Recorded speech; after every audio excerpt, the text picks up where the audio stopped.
ಅವರು ಕೊನೆ ಉಸಿರನ್ನು ಎಳೆದಿದ್ದಾರೆ ಅನ್ನುವಂಥ ಮಾಹಿತಿ ಸಿಗ್ತಾ ಇದೆ.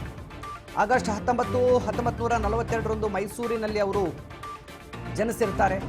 ತಂದೆ ಶ್ಯಾಮರಾವ್ ಮತ್ತು ತಾಯಿ ಜಯಮ್ಮ ಅವರ ಪುತ್ರ ದ್ವಾರಕೇಶ್ ಶಾರದಾ ವಿಲಾಸ್ ಮತ್ತು ಬನುಮಯ್ಯ ಶಾಲೆಯಲ್ಲಿ ವಿದ್ಯಾಭ್ಯಾಸವನ್ನು ಕೂಡ ಪಡೆದಿರ್ತಾರೆ. ಸಿಪಿಸಿ ಪಾಲಿಟೆಕ್ನಿಕ್ ಕಾಲೇಜ್ನಲ್ಲಿ ಮೆಕ್ಯಾನಿಕಲ್ ಇಂಜಿನಿಯರಿಂಗ್ ಅನ್ನು ಪೂರ್ಣಗೊಳಿಸಿ ನಂತರ ಅವರೊಂದು ಆಟೋ ಸ್ಟೋರ್ ಅನ್ನು ಕೂಡ ನಡೆಸ್ತಿರ್ತಾರೆ. ಅಂದರೆ ವಾಹನಗಳ ಸ್ಪೇರ್ ಪಾರ್ಟ್ಸ್ ಆಟೋಮೊಬೈಲ್ ಶಾಪ್ ಅನ್ನು ನಡೆಸ್ತಾ ಇರ್ತಾರೆ. ಅದಾದ ನಂತರ ಅವರು ಅವರ ಮಾವನ ಸಹಾಯದಿಂದ ಸಿನಿಮಾ ರಂಗಕ್ಕೂ ಎಂಟ್ರಿಯನ್ನು ಕೊಡ್ತಾರೆ 1964ರಲ್ಲಿ. ದ್ವಾರಕೇಶ್ ನಟರಾಗಿ, ಹಾಸ್ಯ ಕಲಾವಿದರಾಗಿ, ಪೋಷಕ ನಟರಾಗಿ, ಕನ್ನಡದ ಮೇರು ನಟರ ಪೈಕಿ ದ್ವಾರಕೇಶ್ ಅವರು ಕೂಡ ತಮ್ಮದೇ ಆದಂಥ ಛಾಪನ್ನು ಮೂಡಿಸಿದ್ದಾರೆ. ಆಗಸ್ಟ್ 1942 ಮೈಸೂರಿನಲ್ಲಿ ಅವರು ಜನಿಸಿರ್ತಾರೆ. ಇನ್ನು ತಾಯಿ ಜಯಮ್ಮ, ತಂದೆ ಶ್ಯಾಮರಾವ್ ಅವರ ಪುತ್ರನಾಗಿ ಜನಿಸಿರ್ತಾರೆ. ಶಾರದಾ ವಿಲಾಸ್ ಮತ್ತು ಬನುಮಯ್ಯ ಶಾಲೆಯಲ್ಲಿ ಪ್ರಾಥಮಿಕ ಶಿಕ್ಷಣ ಮತ್ತು ಪ್ರೌಢ ಶಿಕ್ಷಣ ಪಡೆದಿರ್ತಾರೆ. ತದನಂತರ ಅವರು ಸಿಪಿಸಿ ಪಾಲಿಟೆಕ್ನಿಕ್ ಕಾಲೇಜ್ನಲ್ಲಿ ಮೆಕ್ಯಾನಿಕಲ್ ಇಂಜಿನಿಯರಿಂಗನ್ನು ಮಾಡ್ತಾರೆ. ಮೆಕ್ಯಾನಿಕಲ್ ಪದವೀಧರರು ಕೂಡ ಆಗ್ತಾರೆ. ಆ ನಂತರದ ದಿನಗಳಲ್ಲಿ ಅವರೊಂದು ಭಾರತ್ ಆಟೋ ಸ್ಟೋರ್ಸನ್ನು ತೆಗಿತಾರೆ. ಅಲ್ಲಿ ವಾಹನಗಳ ಬಿಡಿ ಭಾಗದ ವಸ್ತುಗಳನ್ನು ಮಾರಾಟ ಮಾಡುವಂಥದ್ದು ಅವರ ಕಾಯಕ ಆಗಿರುತ್ತೆ, ಬಿಸ್ನೆಸ್ ಆಗಿರುತ್ತೆ. ಇನ್ನು 1964ರಲ್ಲಿ ವೀರ ಸಂಕಲ್ಪ ಎಂಬ ಸಿನಿಮಾದ ಮೂಲಕ ಅವರು ಕನ್ನಡ ಚಿತ್ರರಂಗಕ್ಕೆ ಪಾದಾರ್ಪಣೆಯನ್ನು ಮಾಡ್ತಾರೆ. ಬಹಳ ಸರಳ ವ್ಯಕ್ತಿತ್ವ, ಯಾರಿಗೂ ಕೂಡ ನೋವನ್ನು ಉಂಟು ಮಾಡುವಂಥ ವ್ಯಕ್ತಿ ಅಲ್ವೇ ಅಲ್ಲ.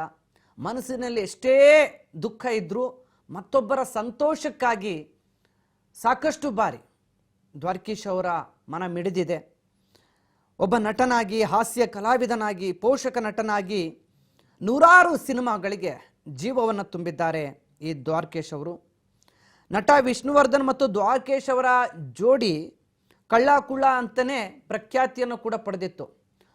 ಒಂದೇ ಹೃದಯ ಎರಡು ದೇಹ ಅನ್ನುವಂತೆ ದ್ವಾರಕೇಶ್ ಅವರು ಮತ್ತು ವಿಷ್ಣುವರ್ಧನ್ ಅವರು ಸದಾಕಾಲ ಸ್ನೇಹದಲ್ಲಿ ಬದ್ಧರಾಗಿದ್ದರು.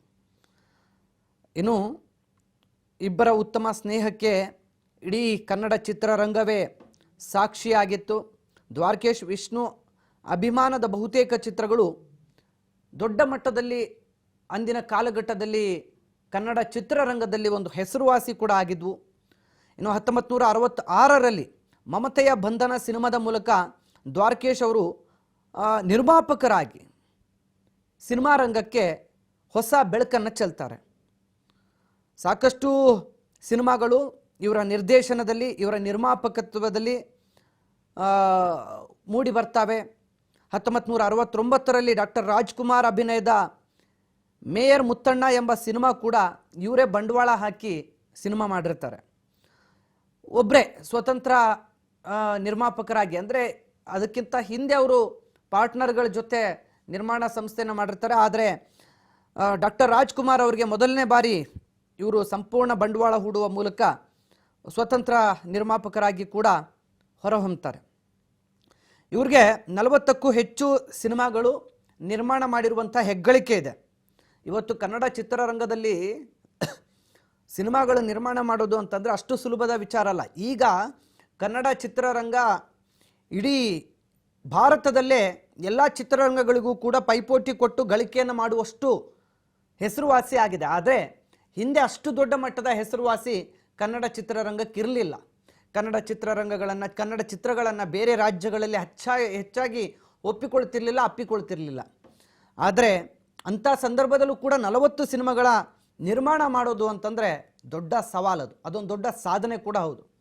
ನೂರಾರು ಸಿನಿಮಾಗಳಲ್ಲಿ ನಟನೆ ಮಾಡೋದಷ್ಟೇ ಅಲ್ಲ, ನಿರ್ಮಾಪಕರಾಗಿ ಕೂಡ ಇವರ ಮಹತ್ವದ ಕೊಡುಗೆ ನಮ್ಮ ಕನ್ನಡ ಚಿತ್ರರಂಗಕ್ಕಿದೆ ಅನ್ನೋದನ್ನು ನಾವು ಈ ಕ್ಷಣ ನಾವು ನೆನೆಸ್ಕೊಳ್ಳೇಬೇಕಾಗತ್ತೆ. ಇನ್ನು 1985ರಲ್ಲಿ ನೀ ಬರೆದ ಕಾದಂಬರಿ ಎಂಬ ಚಿತ್ರ, ಈ ಹೆಸರುಗಳು ಕೇಳಿದ್ರೇ ಒಂಥರ ಮನಸ್ಸೆಲ್ಲ ರೋಮಾಂಚನ ಆಗುತ್ತೆ. ಮತ್ತೆ ಹುಟ್ಟಿ ಬರಬೇಕು ದ್ವಾರಕೇಶ್ ಅವರು ಅಂತ ಸಹಜವಾಗಿ ಅನಿಸುತ್ತೆ. ಮೊದಲ ಬಾರಿಗೆ 1995ರಲ್ಲಿ 2000ರಲ್ಲಿ ಬಂಧನ ಸಿನಿಮಾದ ಮೂಲಕ ನಿರ್ಮಾಪಕರಾಗಿ ತಮ್ಮದೇ ಹೆಸರುವಾಸಿಯನ್ನ ಗಳಿಸ್ತಾರೆ. 1,00,000 ರೂಪಾಯಿ ಬಂಡವಾಳದ ಮೂಲಕ ಸಿನಿಮಾ ನಿರ್ಮಾಣ ಮಾಡಿರ್ತಾರೆ. ನೀ ಬರೆದ ಕಾದಂಬರಿ ದ್ವಾರಕೇಶ್ ನಿರ್ದೇಶನದ ಚಿತ್ರಗಳಲ್ಲಿ ಹೆಸರುವಾಸಿಯಾದ ಚಿತ್ರ. ಮೊದಲ ಬಾರಿಗೆ 1995ರಲ್ಲಿ 2,000 ರೂಪಾಯಿ ವೆಚ್ಚದಲ್ಲಿ ಸಿನಿಮಾ ಮಾಡಿರ್ತಾರೆ. ಕೇವಲ 2,000 ರೂಪಾಯಿ. ಬಂಧನ ಸಿನಿಮಾ. ಇವತ್ತಿಗೂ ಆ ಸಿನಿಮಾದ ಒಂದಷ್ಟು ದೃಶ್ಯಗಳಿದೆಯಲ್ಲ, ಮನಸ್ಸು ಒಂದು ರೀತಿ ಈ ರೀತಿ ಕೂಡ ಆಕ್ಟ್ ಮಾಡಬಹುದಾ, ನಟಿಸಬಹುದಾ, ಒಂದು ನಟನೆಗೆ ಈ ರೀತಿ ಜೀವ ತುಂಬಬಹುದಾ, ಒಂದು ಪಾತ್ರವನ್ನು ಹಿಂಗೆಲ್ಲ ಅಭಿನಯಿಸಬಹುದಾ ಅನ್ನುವಂಥ ಒಂದು ಅಚ್ಚರಿ ಮೂಡುತ್ತೆ. ಅವತ್ತು ಇವರು ನಿರ್ಮಾಣ ಮಾಡಿರುವಂಥ ಕೆಲವೊಂದು ಚಿತ್ರಗಳನ್ನು ನೋಡ್ತಾ ಹೋಗೋದಾದರೆ ಅವೆಲ್ಲವೂ ಕೂಡ ಶತಶತಮಾನಗಳಿಗೂ ಕೂಡ ಒಂದು ದಿ ಬೆಸ್ಟ್ ಆ್ಯಕ್ಟಿಂಗ್ ಅಂತಲೇ ಕರೆಸಿಕೊಳ್ಳುವಂಥ ಚಿತ್ರಗಳು. 1985ರಲ್ಲಿ ನೀ ಬರೆದ ಕಾದಂಬರಿ ಚಿತ್ರವನ್ನು ಕೂಡ ಮಾಡ್ತಾರೆ. ಡೈರೆಕ್ಟರ್ ಆಗಿ ಆ ಸಂದರ್ಭದಲ್ಲಿ ಈ ಸಿನಿಮಾವನ್ನು ಇವರು ಮಾಡಿರ್ತಾರೆ. ಒಬ್ಬ ಡೈರೆಕ್ಟರ್ ಆಗಿ ನೀ ಬರೆದ ಕಾದಂಬರಿ ಚಿತ್ರವನ್ನು ಇವರು ತೆರೆ ಮೇಲೆ ತರ್ತಾರೆ. ಅದು ಬಹಳ ದೊಡ್ಡ ಮಟ್ಟದಲ್ಲಿ ಸೂಪರ್ ಹಿಟ್ ಕೂಡ ಆಗುತ್ತೆ. ಅದಾದ ನಂತರ ಡ್ಯಾನ್ಸ್ ರಾಜ, ಡ್ಯಾನ್ಸ್, ಶ್ರುತಿ ಹಾಕಿದ ಹೆಜ್ಜೆ, ರಾಯರು ಬಂದರು, ಮಾವನ ಮನೆಗೆ, ಹೀಗೆ 15ಕ್ಕೂ ಹೆಚ್ಚು ಸಿನಿಮಾಗಳನ್ನು ಇವರು ನಿರ್ದೇಶನ ಕೂಡ ಮಾಡ್ತಾರೆ. ಕೇವಲ ನಿರ್ಮಾಪಕರಷ್ಟೇ ಅಲ್ಲ, ನಿರ್ದೇಶಕರಾಗಿ ಕೂಡ 15 ಸಿನಿಮಾಗಳನ್ನು, 40ಕ್ಕೂ ಹೆಚ್ಚು ಸಿನಿಮಾಗಳ ನಿರ್ಮಾಣ, 15ಕ್ಕೂ ಹೆಚ್ಚು ಸಿನಿಮಾಗಳ ನಿರ್ದೇಶನ, ಹೀಗೆ ನಾನಾ ರೀತಿಯಾಗಿ ದ್ವಾರಕೇಶ್ ಅವರ ಕೊಡುಗೆ ಕನ್ನಡ ಚಿತ್ರರಂಗಕ್ಕಿದೆ. ನೂರಾರು ಸಿನಿಮಾಗಳಲ್ಲಿ ನಟಿಸಿ ಸೈ ಎನಿಸಿಕೊಂಡು ಇವರ ಸ್ಥಾನನ ಮತ್ತೊಬ್ಬರು ಕನ್ನಡ ಚಿತ್ರರಂಗದಲ್ಲಿ ತುಂಬೋದಕ್ಕೆ ಸಾಧ್ಯನೇ ಇಲ್ಲ.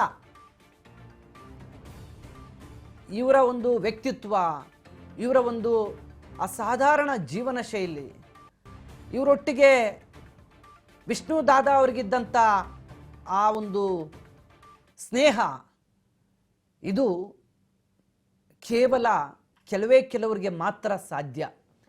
ಇವತ್ತು ಡಾಕ್ಟರ್ ವಿಷ್ಣುವರ್ಧನ್ ಅವರಾಗಿರ್ಬೋದು,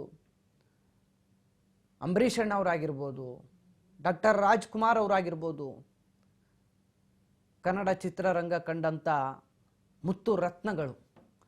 ಅಂಥ ಮುತ್ತು ರತ್ನಗಳ ಜೊತೆ ಮತ್ತೊಂದು ರತ್ನ ಇವತ್ತು ಸೇರ್ಪಡೆ ಆಗಿದೆ. ಡಾಕ್ಟರ್ ರಾಜ್ಕುಮಾರ್ ಬೆನ್ನಲ್ಲೇ ಡಾಕ್ಟರ್ ವಿಷ್ಣುವರ್ಧನ್ ಅವರನ್ನು ಕನ್ನಡ ಚಿತ್ರರಂಗ ಕಳ್ಕೊಳ್ಳುತ್ತೆ. ಡಾಕ್ಟರ್ ವಿಷ್ಣುವರ್ಧನ್ ಅವರ ನಂತರ ಅಂಬರೀಷ್ ಅವರನ್ನು ಕನ್ನಡ ಚಿತ್ರರಂಗ ಕಳ್ಕೊಳ್ಳುತ್ತೆ. ಇದೀಗ ಅಂಥದ್ದೇ ಮತ್ತೊಂದು ರತ್ನ ಈಗ ಕನ್ನಡ ಚಿತ್ರರಂಗವನ್ನು ಕಳಚಿ ಹೋಗಿದೆ. ಸ್ಯಾಂಡಲ್ವುಡ್ ಸಿನಿಮಾ ರಂಗಕ್ಕೆ ಬಹುದೊಡ್ಡ ಲಾಸ್ ಇದು. ನಿರ್ಮಾಣ ಮಾಡಿ, ನಿರ್ಮಾಪಕರಾಗಿ, ನಿರ್ದೇಶಕರಾಗಿ ಸಾಕಷ್ಟು ಜನರಿಗೆ ಜೀವ ಕೊಟ್ಟಿದ್ದಾರೆ, ಅನ್ನ ಕೊಟ್ಟಿದ್ದಾರೆ. ಒಂದು ಸಿನಿಮಾ ನಿರ್ಮಾಣ ಮಾಡಿದರೆ ಸಾಕು, ಅದೆಷ್ಟೋ ಕುಟುಂಬಗಳ ಜೀವನಕ್ಕೆ ಅನ್ನ ಕೊಟ್ಟಂತೆ. ಅಂಥ ಮಹತ್ ಕಾರ್ಯಗಳನ್ನು ಇನ್ನು ಕನ್ನಡ ಚಿತ್ರರಂಗಕ್ಕೆ ಅಷ್ಟು ದೊಡ್ಡ ಮಟ್ಟದ ಹೆಸರು ಇಲ್ಲದಂಥ ಸಂದರ್ಭದಲ್ಲೇ ಬಂಡವಾಳ ಹಾಕಿ ಧೈರ್ಯ ಮಾಡಿ ಕನ್ನಡ ಚಿತ್ರರಂಗಗಳು ಉಳಿಬೇಕು, ಬೆಳಿಬೇಕು ಅಂತ ಸಾಹಸವನ್ನು ಮೆರೆದಂಥ ಮಹನೀಯರಲ್ಲಿ ಇವರೊಬ್ಬರು. ಕೇವಲ ನಟರಾಗಿ ಉಳ್ಕೊಳ್ಳಿಲ್ಲ, ಅವರು ಹಾಸ್ಯ ಕಲಾವಿದರಾಗಿ, ನಟರಾಗಿ ತಮ್ಮದೇ ಆದಂತಹ ಶಕ್ತಿಯನ್ನು ಹೊಂದಿದ್ದರು. ಅಷ್ಟೇ ಸಾಕಪ್ಪ ಅಂತ ಅಂದ್ಕೊಳ್ಳಿಲ್ಲ. ನನ್ನಂಥ ಎಷ್ಟೋ ಕಲಾವಿದರಿಗೆ ಒಂದು ಬದುಕು ಕಟ್ಟಿಕೊಡ್ಬೇಕು ಅನ್ನುವಂಥ ಮನೋಭಾವ ಇವರಲ್ಲಿತ್ತಲ್ಲ, ಅದು ಇವತ್ತು ಇವರನ್ನು ನಾವು ಕಳ್ಕೊಂಡಾಗ ನೋವು ಕೊಡುವಂಥ ಸನ್ನಿವೇಶಕ್ಕೆ ದೂಡ್ತಾ ಇದೆ. ತಾನೊಬ್ಬ ನಟನಾಗಿ, ತಾನೊಬ್ಬ ಹೆಸರುವಾಸಿ ಕಲಾವಿದನಾಗಿ ಗುರುತಿಸ್ಕೊಂಡ್ರೆ ಸಾಲದು, ನನ್ನಂಥ ಕನಸು ಹೊತ್ತಂಥ ಅದೆಷ್ಟೋ ಯುವ ಪ್ರತಿಭೆಗಳು ಇವತ್ತು ಕನ್ನಡ ಚಿತ್ರರಂಗದಲ್ಲಿ ಬೆಳಿಬೇಕು ಅಂತ 1999, 1997 ಆ ಕಾಲಘಟ್ಟದಲ್ಲಿ ಸಿನಿಮಾಗೆ ಬಂಡವಾಳ ಹಾಕಿದಂಥ ಮಹಾತ್ಮರಿವರು. ಅಂಥ ಸಂದರ್ಭದಲ್ಲಿ 40 ಸಿನಿಮಾಗಳನ್ನು ನಿರ್ದೇಶನ ಮಾಡಿದ್ದಾರೆ. ನೋಡಿ, ನಾವು ಒಂದನ್ನು ನೋಡಬಹುದು, ಇವತ್ತಿನ ಕಾಲಘಟ್ಟದಲ್ಲಿ ಒಂದು ಸಿನಿಮಾ ಮಾಡಿದರೆ ಅವನು ಕೋಟ್ಯಾಧೀಶ್ವರ ಆಗ್ಬಿಡ್ತಾನೆ.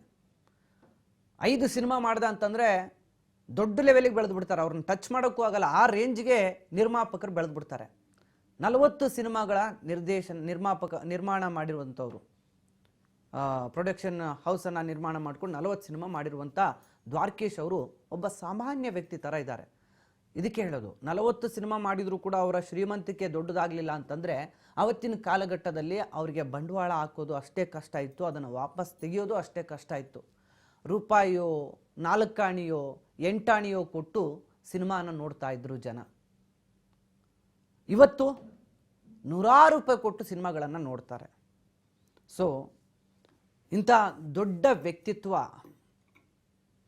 ಇಂಥ ಒಳ್ಳೆ ಮನಸ್ಸು ಇವತ್ತು ಕನ್ನಡ ಚಿತ್ರರಂಗ ಈ ಹಂತಕ್ಕೆ ಬೆಳೆದಿರುವಂಥದ್ದನ್ನು ನಾವು ಗಮನಿಸ್ತಾ ಇದ್ದೀವಿ.